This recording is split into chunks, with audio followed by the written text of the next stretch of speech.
तो चलो अब इस एपिसोड में देखते हैं कि कौन सी स्किल जोयान अनलॉक करने वाला है। हाँ, लाइक से सब्सक्राइब कर देना। कर दिया? कमेंट कर दिया? कमेंट जाके अभी के अभी 100 क्रॉस कर दो और लाइक 500 शेयर जहां तक फैला सकते हो फैला डालो इस वीडियो को। कुछ ज्यादा हो गया क्या? चलो वापस आते हैं नोबल पे। तो इस एपिसोड की स्टार्टिंग में जोयान यही सोच रहा होता है कि पिछली बार उसने इंटेंट टाइप का बैटल स्किल सीखा था, तो इस बार बैटल स्किल का जो लेवल होगा वो क्या होगा। तभी जोयान और ओल्ड जान लटके हुए स्क्रोल्स के पास पहुंच जाते हैं, जिसके बाद जोयान एक लाइट बैरियर के पास खड़ा होकर तुरंत ही लाइट बैरियर के अंदर अपना हाथ डालता है और जैसे ही जोयान लाइट बैरियर को टच करता है तो वो लाइट रेज जोयान की बॉडी के अंदर एंटर हो जाती है। जिसके बाद हमें जोयान की मेंटल स्ट्रेंथ का एरिया दिखाया जाता है, मतलब स्पिरिचुअल वर्ल्ड जोयान का, या सोल सी कह सकते हो उसे आप, जहाँ जोयान क्रॉस लेग करके बैठा हुआ होता है, आंखें बंद होती हैं। जिसके बाद जोयान रीड करता है पहले skill, starting world rank battle skill fighting हुआ सांची। आई डोंट नो ये क्या ही नेम है, चलो देखते हैं। जिसके बाद जोयान के दिमाग में एक फिगर आती है जो जोयान की तरफ पीठ किए हुए होती है। उसके हाथ में बड़ा सा हैवी जोयान रूलर होता है और उस बंदे के कपड़े काले होते हैं, बाल लाल होते हैं जो हवा में लहरा रहे होते हैं और उसकी पूरी बॉडी से काफी ज्यादा खतरनाक और रिलीज हो रहा था, जिसे तो वास्तव में जोयान भी बर्दाश्त नहीं कर पा रहा था। इसलिए वो उस ब्लैक फिगर को देख रहा होता है जो उसे घोस्ट की तरह लग रही थी। साथ ही उसके हाथ काफी अजीब तरीके से घूम रहे होते हैं और मूवमेंट कर रहे होते हैं और उसकी स्पीड इतनी ज्यादा तेज होती है कि उसके मूवमेंट को फॉलो करना काफी मुश्किल होता है। हालांकि जोयान उसकी मूवमेंट को फॉलो कर रहा होता है, लेकिन जोयान की रफ्तार उसके कंपैरिजन में काफी स्लो थी, इसलिए जोयान उसकी हर एक मूवमेंट को काफी ध्यान से ऑब्जर्व कर रहा होता है। साथ ही फाइटिंग हुआन सांची को 3 एक्सचेंज में डिवाइड किया गया था, जिसमें से हर एक अटैक का अपना अटैक और डिफेंस था। साथ ही एक ऐसी बैटल स्किल थी जो कि अटैक टाइप और डिफेंस टाइप दोनों थी और काफी पावरफुल भी थी। जिसके बाद जोयान इसे रीड करना एंड करता है और अपने दिमाग में पूरी तरीके से इसे रीड करते हुए इंफॉर्मेशन को असेंबल करने लगता है लाइन से। साथ ही जोयान एक लेजेंडरी पावर को अपने अंदर फील कर सकता था, जिसके 2 दिन बाद जोयान की आंखें धीरे धीरे ओपन होती है और जोयान एक लंबी सांस लेते उठकर खड़ा हो जाता है। जोयान खड़ा हो जाता है। जिसके बाद जोयान कहता है वास्तव में वर्ल्ड रैंक बैटल स्किल तो सच में काफी एक्स्ट्राऑर्डिनरी है और जोयान मन ही मन में इसकी काफी तारीफ करता है। इस टाइम पे जोयान इस बैटल रैंक के अटैक को देखकर काफी ज्यादा खुश था और साथ ही साथ वो सोच रहा था कि उसका जब फ्लेम मंत्रा इस लेवल पर पावरफुल हो जाएगा तो उसके अंदर कितनी ज्यादा पावर होगी। जिसके बाद जोयान जानना चाहता था कि उसका फ्लेम मंत्रा कोल्ड फ्लेम मंत्रा में कन्वर्ट होगा तो उसके अंदर क्या चेंजेस आएंगे। आप सभी लोग को पता होगा फ्लेम मंत्रा के 8 पार्ट थे, जिसमें एक कोल्ड फ्लेम मंत्रा भी था, तो वही जोयान सोच रहा होता है। साथ ही जोयान को पता था कि ऐसा करने के लिए उसे जितना जल्दी हो सके अपनी फिजिकल स्ट्रेंथ को सुधारना जरूरी था, ताकि वो मॉन्स्टर ब्लड को ऑब्जर्व कर सके और तीनों मिस्टीरियस चीजों को ऑब्जर्व कर सके और अपने फ्लेम मंत्रा को हाई लेवल पर प्रमोट कर सके।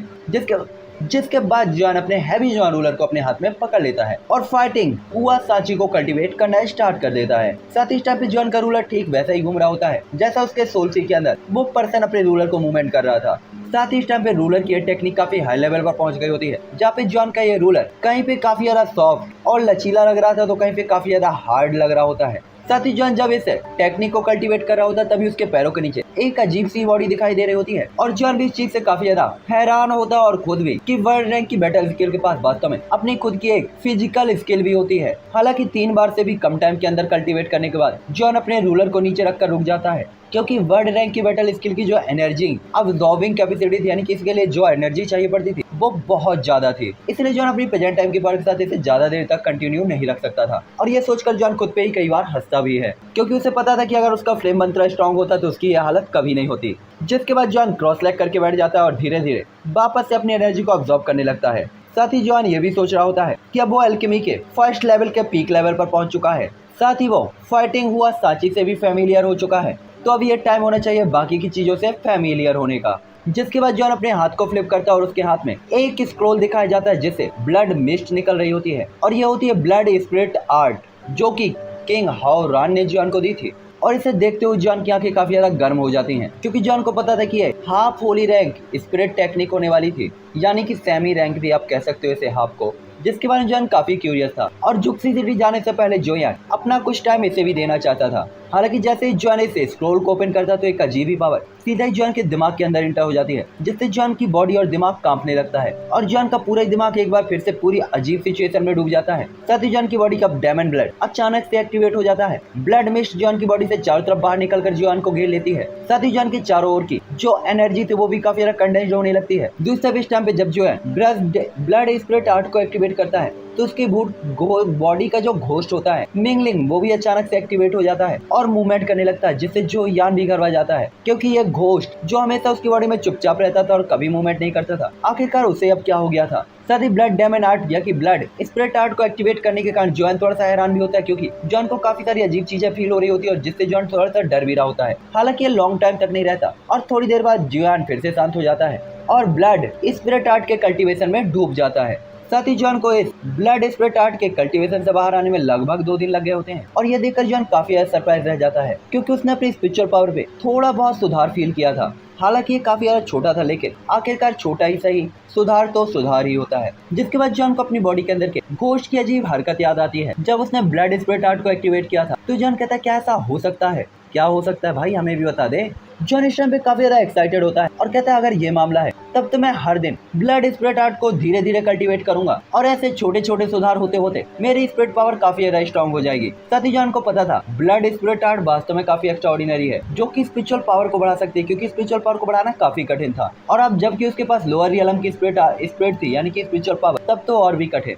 इसलिए जॉन और भी एक्साइटेड था कि सब कुछ अब सही रास्ते पे चल रहा है। तभी इसी टाइम पे झानलाओ की आवाज जॉन के कान पे आती है, छोटे साथी ये ब्लड स्पिरिट आर्ट आपकी स्पिरिचुअल पावर में काफी अच्छा सुधार करेगी, मुझे लगता है कि इसे आपको हर दिन कल्टीवेट करना चाहिए। जिस पे जॉन कहता है ठीक है मैं जरूर करूंगा हर दिन इसका कल्टीवेशन। तभी झानलाओ कहते हैं बेटा अब जुक्सी सिटी आने वाली है, मेरे टावर से फटाक से निकल लो वरना लात मार के बाहर कर देंगे। और इतना कहने के बाद टावर गायब हो जाता है, जॉन टावर के बाहर आ जाता है। तो अब हम देखेंगे जुक्सी सिटी कैसी है।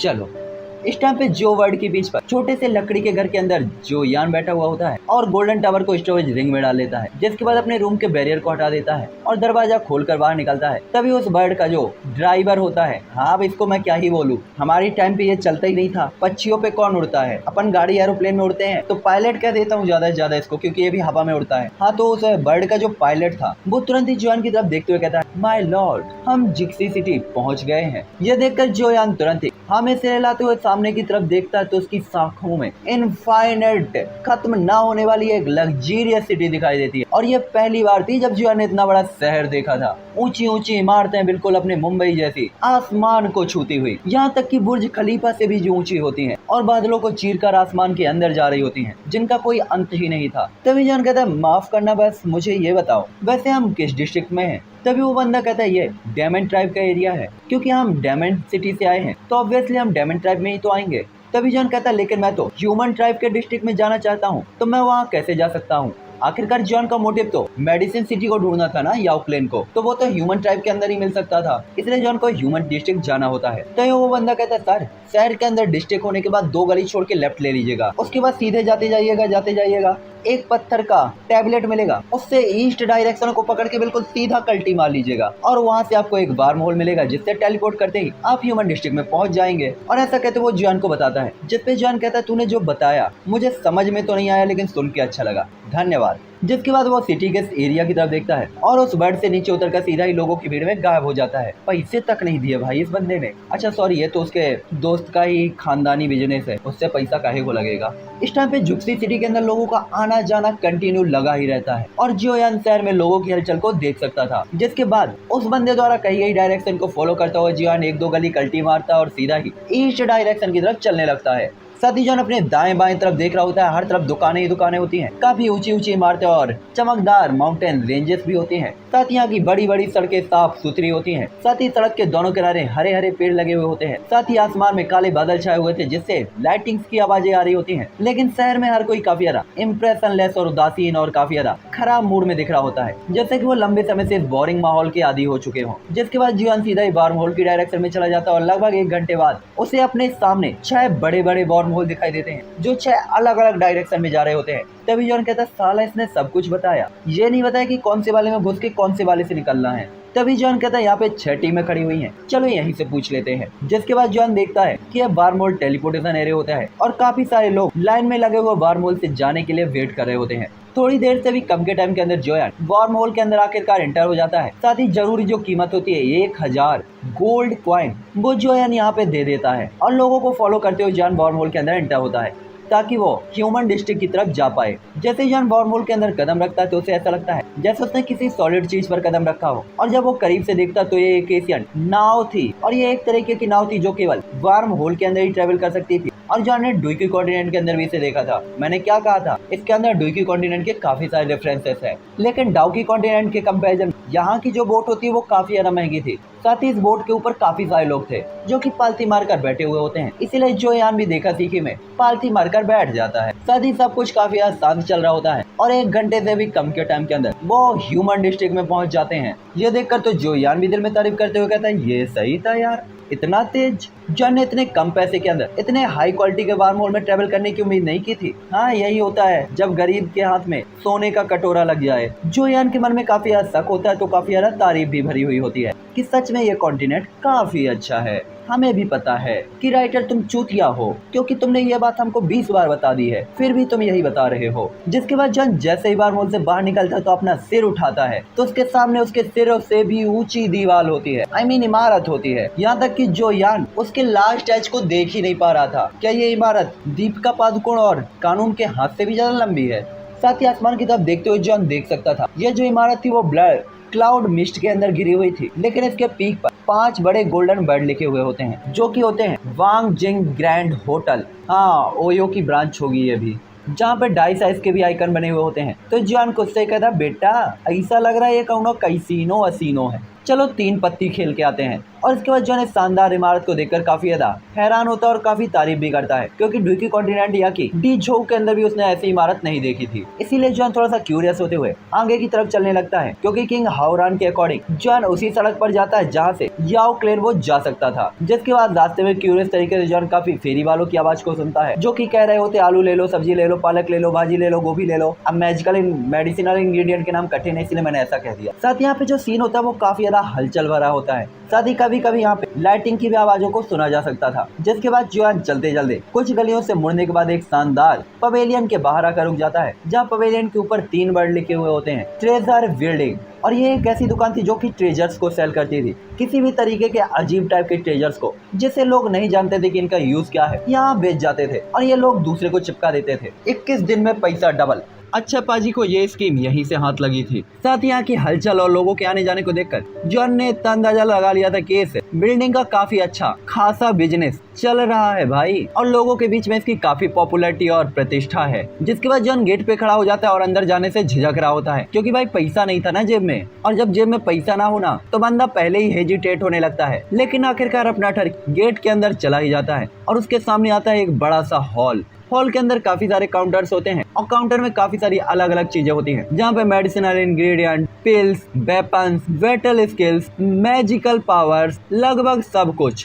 साथ ही चारों तरफ देखने पर यह हॉल काफी आइकॉनिक तरीके से सजाया गया था और सभी चीजें काफी मिस्टीरियस ग्लो कर रही होती है और जॉन को पता था इनमें से कोई भी चीज नॉर्मल नहीं है। जिसके बाद जॉन इस जगह पर चारों तरफ देखने के बाद उसकी आंखें एक ऐसी जगह पर रुकती है जहाँ पे मेडिसिनल इंग्रेडिएंट सेल किए जा रहे होते हैं। धीरे धीरे चलने के बाद जॉन वहाँ पे अलग अलग टाइप के मेडिसिनल इंग्रेडिएंट को देखता है तो उसकी आंखें बाहर निकल आती हैं। जिसके बाद जॉन कुछ इंग्रेडिएंट के नाम सुनता है, ice age grass, phantom dream bell, origin grass, डेमेंटी मास। और जॉन इन चीजों के बारे में सोचने से खुद को रोक ही नहीं पाता। लेकिन जब जॉन इन चीजों के नीचे के टैग यानी कीमत को देखता है तो वो और भी हैरान हो जाता है क्योंकि आइस एज ग्रास की अकेले की कीमत 50 ड्रैगन पैटर्न गोल्ड कॉइन थी। साथ ही डेमेंटी मॉस उसकी कीमत 150 ड्रैगन पैटर्न गोल्ड कॉइन थी या कि ड्रैगन गोल्ड कॉइन थी। और ये नॉर्मल वो इंग्रेडिएंट थे जो जॉन की मैरो को रिफाइन करने के लिए यूज होने थे, लेकिन जॉन को उम्मीद नहीं थी कि ये इतना महंगा होगा। तभी काउंटर के अंदर मौजूद लड़का जो यान की तरफ देखता है और धीरे धीरे आगे बढ़ता है। जिसके बाद जो यान भी आसपास के हब्स को देखता है तो उसकी नजर एक ब्लू कलर के हर्ब पर पड़ती है और इस जड़ी बूटी को बिन लांजी कहा जाता था जो कि उम्मीद के अकॉर्डिंग काफी रेयर होती थी, जो कि डेंटियांस को रिफाइन करने के लिए एक टाइप की मेडिसिनल हर्ब थी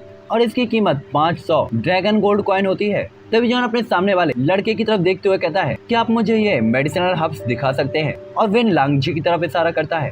तभी वो सर्वेंट जोयान की तरफ देखते हुए कहता है, विन लांजी। और उसके बाद वो उसे तुरंत बाहर नहीं निकालता बल्कि उसके ऊपर इशारा करते हुए कहता है, क्या आप वास्तव में इस हब्स को चाहते हैं? जिस पे जॉन से हिलाता है। तभी वो लड़का कहता है, क्या मैं आपसे पूछ सकता हूँ कि आप इसे देखना चाहते हैं या खरीदना चाहते हैं? अगर आप इसे खरीदना चाहते हैं तो 500 ड्रैगन गोल्ड कॉइन लगेंगे, लेकिन अगर आप इसे देखना चाहते हैं तो ये अभी भी काफी अच्छा है, लेकिन इसका टेस्ट वास्तव में थोड़ा खट्टा है। हालांकि जॉन उस लड़के की परवाह नहीं करता और तुरंत ही कहता है, मैं पहले इसे देखूंगा, अगर ये अच्छा रहा तो मैं इसे खरीद भी लूंगा। उस लड़के को उम्मीद नहीं थी कि जॉन वास्तव में इस तरीके से रिप्लाई करेगा, इसलिए वो कहता है कि मुझे लगता है शायद आप इसे ना खरीद पाए। हालांकि जॉन उस विन लांग जी को लेने के लिए अपना हाथ बढ़ाया ही था कि तभी पीछे से एक ओल्ड आवाज आती है, जो यार हाल ही में कौन से नए मेडिसिनल हर्ब्स और प्रोडक्ट आए हैं, जिस पर वो बंदा यंग लड़का तुरंत ही हाथ भींचते हुए उन्हें ग्रीट करते हुए कहता है एक अट्रैक्टिव स्माइल के साथ काफी रिस्पेक्टेडली, मिस्टर जू आपने इसे नहीं देखा, यहाँ पे काफी सारे नए प्रोडक्ट का एक बैच आया है, मैं आपको तुरंत दिखाऊंगा। और इतना कहने के बाद वो मिस्टर जू को लेने के लिए चला जाता है। दूसरी तरफ जॉन थोड़ा सा घबरा जाता है, जिसके बाद मिस्टर जू नाम का वो पर्सन उस जगह पर आता है जहाँ पर जो यान खड़ा हुआ होता है। तभी वो वहाँ पे हल्की ब्लू कलर की उस ब्रांच को देखते हुए तुरंत ही कहता है, विन लान जी ये नया आया है, बुरा नहीं है, मुझे विन लान जी चाहिए, इसे मेरे लिए लपेट दो। साथ ही मिस्टर जू ने काफी फैंसी कपड़े पहने हुए होते हैं और वो जो यान की तरफ चल रहे होते हैं और उनके पीछे दो हाफेजर मैन चल रहे होते हैं। साथ ही ये दोनों ही हाफेजर मैन काफी अमीर लग रहे होते हैं। हालांकि इसमें से एक अमीर आदमी था और दूसरा उसका सर्वेंट था। दूसरी तरफ जो यान ने हिडन तौर पर मिस्टर जू की ताकत का पता लगाने की कोशिश की थी, जिससे जॉन को पता चला था कि इनकी पावर 3 स्टार डाउडी लेवल के आसपास होनी चाहिए। लेकिन उनके पीछे चल रहे दो हाफेजर मैन का पता नहीं लगा सका जो यान कि उनकी ताकत कितनी थी, लेकिन कंपैरिजन में मिस्टर जू के उनकी ताकत ज्यादा ही थी। हालांकि तभी उनके साथ चल रहा सर्वेंट तुरंत ही उनकी बात को सुनकर ठीक है कहकर खुशी में उत्तर देता और विन लान जी को तुरंत ही ले लेता है। हालांकि तभी जो यान तुरंत ही कहता है रुको। जॉन का जो लहजा होता है वो काफी स्ट्रिक्ट होता है। ये देखकर वो लड़का तुरंत ही रुक जाता है और उस विन लांग जी को उसे नहीं देता। जिसके बाद जो यान अपने सामने मिस्टर जू की तरफ देखते हुए कहता है, माय लॉर्ड मुझे माफ करें, लेकिन सबसे पहले ये ब्लू ब्रांच मैंने देखी थी, इसीलिए ये ब्लू ब्रांच मैंने खरीद ली है। तभी वो छोटा सा लिटिल नौकर मिस्टर जू की तरफ देखता है, उसे समझ में नहीं आ रहा होता वो क्या कहे, इसलिए वो कहता है नहीं ये ब्लू ब्रांच मैंने खरीदी है। तभी जू गोंग जी कहते हैं रुको, और इस टाइम पे वो बिल्कुल भी नाराज नहीं होते, यानी मिस्टर जू का नाम ही जू गोंग जी है। जिसके बाद वो कहते हैं तुम्हें ये पहले दिखी, लेकिन क्या तुम्हें पता है कि मैंने बहुत टाइम पहले इस विन लॉन्ग जी ब्रांच का ऑर्डर दिया था, क्या ये सही नहीं है जियो यार? और ऐसा कहते हो वो उस लड़के की तरफ देखते हैं, जिसमें वो सर्वेंट मिस्टर जू की तरफ देखते हुए शॉक रह जाता है और तुरंत ही जल्दी से सिर हिलाते हुए कहता है हाँ मिस्टर जू ने पहले ही इस ब्लू ब्रांच के लिए अपना ऑर्डर बुक करवा लिया था। तभी जॉन के चेहरे पर एक मिस्टीरियस स्माइल आ जाती है और वो थोड़ा सा झुकते हुए कहता है दिखावा करना बंद करो और इसे मेरे लिए पैक करो। और ऐसा कहते हुए जोयान मिस्टर जू को पूरी तरीके से इग्नोर मार देता है और उन्हें अपने आप को इग्नोर मारते हुए देखकर उनका तो पूरा चेहरा ही काला पड़ जाता है। जिसके बाद वो कहते हैं तुम्हारी हिम्मत कैसे हुई, तुम कौन हो? एक 2 कौड़ी का गुंडा हमसे चीजें छीनने की हिम्मत करता है। और ऐसा कहते हुए वो जोयान की तरफ देखते हैं और एरोगेंटली जॉन को इग्नोर मारते हैं। तभी जॉन कहते हैं ये पहली बार है जब मैं जुक्सी सिटी में आया हूँ, मुझे नहीं पता कि कौन कौन है और कौन कहाँ से है, ना ही मैं ये जानना चाहता हूँ, वरना ये आपके क्लेन के लिए भी भारी पड़ सकता है। साथ ही जॉन की आवाज काफी डाउन होती है, जैसे वो केवल खुद से ही बात कर रहा हो। जिसके बाद जॉन कहता है आप कौन है, इसका मुझसे कोई लेना देना नहीं। आप यहाँ इंग्रेडिएंट खरीदने के लिए आए हैं और मैं भी यहाँ इंग्रेडिएंट खरीदने के लिए आया हूँ, और मैं पहले आया हूँ तो मैं पहले खरीदूंगा। जो यार इसे पैक करो। और ऐसा कहते हो जो यार ने उस सर्वेंट की तरफ देखता है और सर्वेंट मिस्टर जू की तरफ देखता है। अब तक जॉन को थोड़ा सा गुस्सा आने लगा होता है, इसलिए जॉन चिल्लाते हुए कहता है जल्दी करो और इसे मेरे लिए पैक करो। जोयान की तेज आवाज को सुनकर उस सर्वेंट के इंप्रेशन बदल जाते हैं और वो केवल मिस्टर जू को ही देखता रहता है, क्योंकि वो मिस्टर जू से काफी डरता था। दूसरी तरफ उसके बगल में मिस्टर जू अब और ज्यादा बर्दाश्त नहीं कर सकते थे, तो वो तुरंत ही कहते लड़के क्या तुम यहाँ सच में नए हो? मैं ये नहीं पूछूंगा कि तुम कौन हो, लेकिन मैं तुमसे इतना ही कहूंगा कि इस जगह पर ऐसे बहुत से लोग नहीं है जो मुझसे चीजें छीनने की हिम्मत कर सकते हैं। आज मैं ये बैन ब्लू ब्रांच चाहता हूँ, इसके लिए मैं 600 ड्रैगन गोल्ड कॉइन देने के लिए तैयार हूँ। लड़के क्या 500 ड्रैगन कॉइन तुम्हारी टोटल संपत्ति है? हाँ, तब तो मैं पैसे और कीमत को और बढ़ा के तुम्हें बड़े आसानी से हरा दूंगा। और ऐसा कहते वो जियान के सामने अपनी अमीरी की पोजिंग मारने लगता है। तो इस टाइम पे जोयान का भी गुस्सा भड़क गया होता है, आंखें लाल होती हैं जैसे वो किसी को मारना चाहता हो। जिसके बाद जॉन अपनी स्टोरेज से सारे काउंटर से सिक्के निकालता है और कहता है 99,000 गोल्ड कॉइन। और इस टाइम पे मिस्टर जू को भी जॉन की कोल्ड नजर से थोड़ा सा डर लगा हुआ होता है। जिसके बाद वो जॉन द्वारा निकाले गए गोल्डन कॉइन्स को देखते हैं तो तुरंत ही हंस पड़ते हुए कहते हैं क्या बकवास है, गोल्ड कॉइन।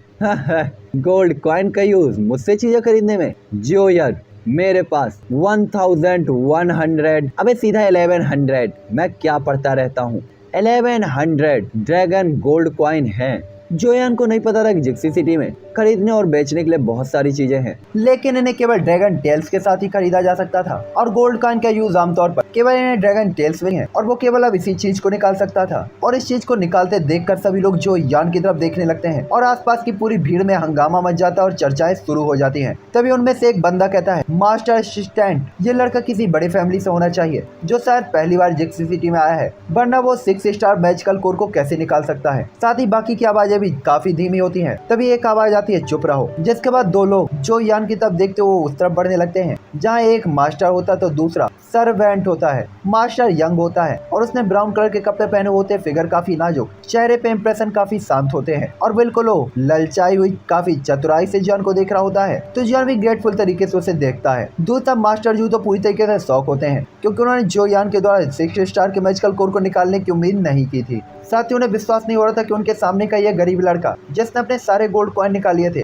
वो इतनी कीमती चीज को यूं ही निकाल देगा। यहाँ तक कि सबको पता होना चाहिए कि बड़ी फैमिलीज के पास भी 6 स्टार डाउडी का मैजिकल कोड नहीं होता था। यहाँ तक कि बाजार में इसकी अकेले की कीमत 1 लाख ड्रैगन गोल्ड कॉइन थी, लेकिन ये भी वास्तव में इसकी रियल प्राइस नहीं कही जा सकती थी। और इस टाइप पे मिस्टर जू का जो ईगो था जो यान के द्वारा सप्रेस कर दिया गया था, इसलिए वो अपने दांत पीसते हुए काफी ज्यादा गुस्से से जॉन की तरफ देखता है और अपने हाथ को घुमाते हुए हाफ एजेड मैन दोनों ही लोगों को बाहर ले जाता है। और जैसे ही मिस्टर जू चले जाते हैं तो उस लड़के का चेहरा नीला लाल हो जाता है और वो हेल्पलेस तरीके से स्माइल करता है। जिसके बाद वो बड़ी सावधानी के साथ बिन लांग जी को ब्रोकेट बॉक्स में पैक करते हुए जो यान के सामने पेश कर देता है। साथ यहाँ के लोग भी जाने लगते और जॉन इस पे कोई ध्यान नहीं देता। और इसके बाद वो अपने हाथ को घुमाकर काउंटर से सारे ही कॉइन और कोर को अपने स्टोरेज रिंग में रखता है और जाने ही वाला था कि तभी वो सर्वेंट जॉन की तरफ बढ़ते हुए कहता है, मास्टर आपकी मेडिसिन। तभी जॉन अपना सिर घुमाए बिना अपने हाथ को उठाता और कहता है, मैं इसे अब नहीं खरीदूंगा। लेकिन तभी वो लड़का तेजी से जॉन के पीछे जाता है और कहता है, मास्टर। लेकिन जॉन अपनी जगह पर रुकता है और इसके बाद सिर घुमाकर उसकी तरफ देखते हुए कहता है, क्या ऐसा हो सकता है कि आपका ये स्टोर जबरदस्ती लोगों को बाहर निकलने ही वाला था? कि थोड़ी सी फैमिलियर वॉइस जॉन को सुनाई दे, इस कपड़े पहने हुए आदमी को जानता भी नहीं था और अकेले बाहर जाए मिनफो मेरी जगह पर जाएं और उन्हें बताएं कि मैं जल्दी पे हूँ। और इसके बाद ले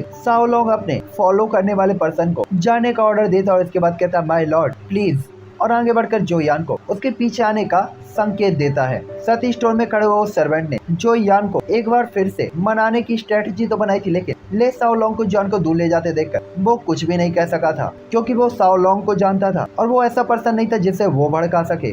साओलोंग के साथ जोयान उसके पीछे पीछे चलने लगता है और रास्ते में वो उससे बिल्कुल बात नहीं करता। जिसके बाद 7-8 फेरे और चक्कर के बाद दोनों लोग एक टी हाउस में पहुंच जाते हैं जो कि काफी ज्यादा आइकॉनिक और खूबसूरत होता है। जिसके बाद ले साओलोंग अपनी जगह पर रुककर सिर घुमाता है, जो यान की तरफ देखते हुए स्माइल करते हुए कहता, मेरे लॉर्ड यहाँ बहुत शांति है। जिसके बाद जो यान भी उस टी हाउस के अंदर एंटर हो जाता है और एक पर्सनल रूम में एंटर होता है जहाँ पे उनके लिए चाय सर्व की जाती है और वो एक दूसरे के आमने सामने बैठ जाते हैं। जिसके बाद वो जियो यान की तरफ देखते हुए कहता है, माफ करिएगा, मैं आपसे ये पूछना चाहता हूँ, क्या ये पहली बार है जब आप जुक्सी सिटी में आए हैं? जिस पे जॉन से हिलाता है, जिसमें वो बंदा कहता है, तो कोई सरप्राइज की बात नहीं कि आप वास्तव में ट्रेजर बिल्डिंग जैसी जगहों पर मेडिसिनल इंग्रेडिएंट खरीदते हैं। तभी जॉन भी पोलाइटली स्माइल करते हुए साओलोंग को ग्रीट करते हुए कहता है, सीनियर, अभी आपने मुझे अपना इंट्रोडक्शन दिया, वैसे ये जूनियर आपसे पूछना चाहता है, क्या ट्रेजर हॉल के अंदर इंग्रेडिएंट के अंदर कुछ गलत है? जिसमें वो कहता है, अगर आप जक्सी सिटी के अंदर अदर जगहों से मेडिसिनल इंग्रेडिएंट खरीदते हैं तो स्वाभाविक तौर पर यह चीजें आपको काफी सस्ती मिल सकती हैं। यहाँ तक कि डांडियान डिस्ट्रिक्ट में तो और भी काफी सारी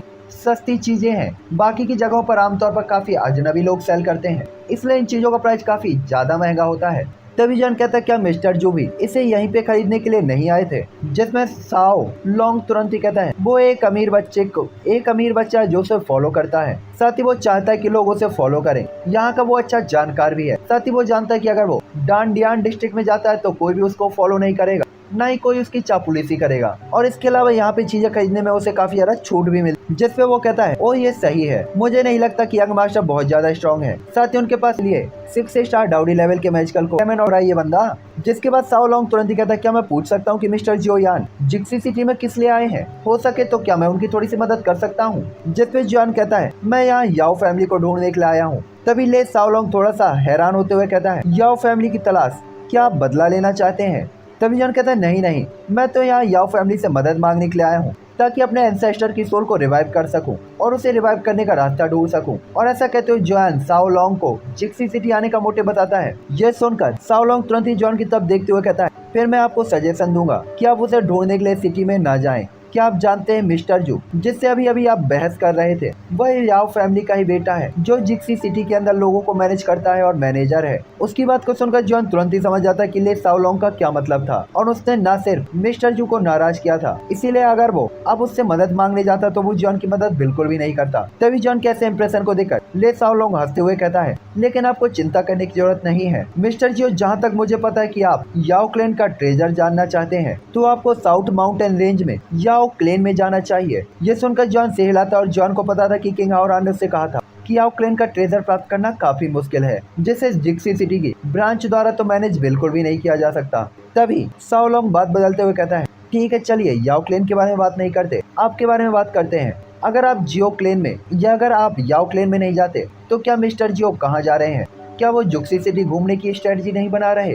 तभी जॉन कहता है, मैं यहाँ पहली बार आया हूँ और मुझे इस सिटी के बारे में कुछ भी नहीं पता और ये सिटी काफी बड़ी है। साथ ही जॉन के दिल में इस सिटी में रहने का थॉट था और ये देखने के बाद कि यहाँ पे मैरोपिल को रिफाइन करने वाले इंग्रेडिएंट मिल सकते हैं, जॉन थोड़ा सा और यहाँ पे टाइम स्पेंड करना चाहता था। लेकिन उसके द्वारा लाए गए 1 लाख गोल्ड कॉइन जिक्सी सिटी में रहने के लिए और खर्च उठाने के लिए पर्याप्त नहीं थे। तभी साओलोंग कहता है, जुक्सी सिटी वास्तव में बहुत बड़ी है, लेकिन इसमें सबसे ज्यादा जो चीज है वो है नॉलेज और इन्फॉर्मेशन। मुझे लगता है मिस्टर जियो को देखने के लिए कुछ दिन रुकना चाहिए। जहाँ तक बात रही जुक्सी सिटी की स्पेशल पोजीशन का सवाल, तो मिस्टर जियो को इसकी चिंता करने की जरूरत नहीं है। और ऐसा कहते हुए साओलोंग जॉन के दिमाग में काफी ह्यूज क्वांटिटी में इन्फॉर्मेशन को भेज देता है, जिससे जॉन को जुक्सी सिटी के बारे में काफी कुछ चीजें पता चलती हैं। जहाँ जॉन को पता चलता है जुक्सी सिटी काफी बड़ी है और ये पूरे ही डी युआन डायनेस्टी का सेंटर है और डाउडी कॉन्टिनेंट का सबसे बड़ा और रिचेस्ट शहर भी इसे माना जा सकता था। साथ ही डाउडी कॉन्टिनेंट का पूरा ही बिजनेस यहीं से होता था। साथ ही इसे इकोनॉमिक कैपिटल भी माना जा सकता था डाउडी कॉन्टिनेंट का, जहाँ से हर जगह पर चीजों को सप्लाई किया जाता था। साथ ही डाउडी कॉन्टिनेंट की सभी आर्मी यहीं पे इकट्ठा होती थी,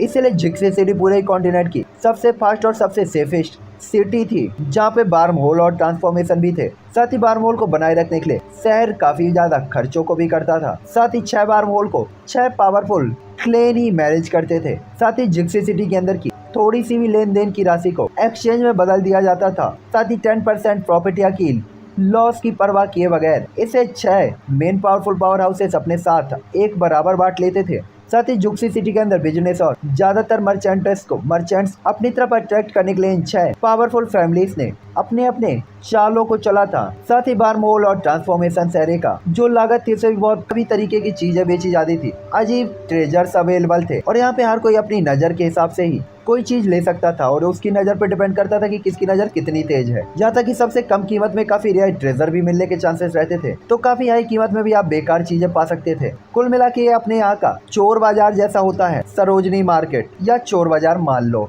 इस जगह को सस्ती कीमत में अच्छी चीज मिल सकती है और महंगी कीमत में खराब चीज भी मिल सकती है। साथ ही मर्चेंट अलायंस एरिया में सबसे यादगार चीज एक सुपर ऑक्शन हाउस है जिसका नाम था दासांग ऑक्शन हाउस। और ये न केवल इसलिए सुपर था क्योंकि ये बड़ा था, बल्कि इसके द्वारा आधे से ज्यादा ट्रेजर्स की नीलामी की जाती थी। इसलिए एक ऐसी जगह थी जहाँ पे मेन पावरफुल पावर हाउसेस यहाँ आते थे।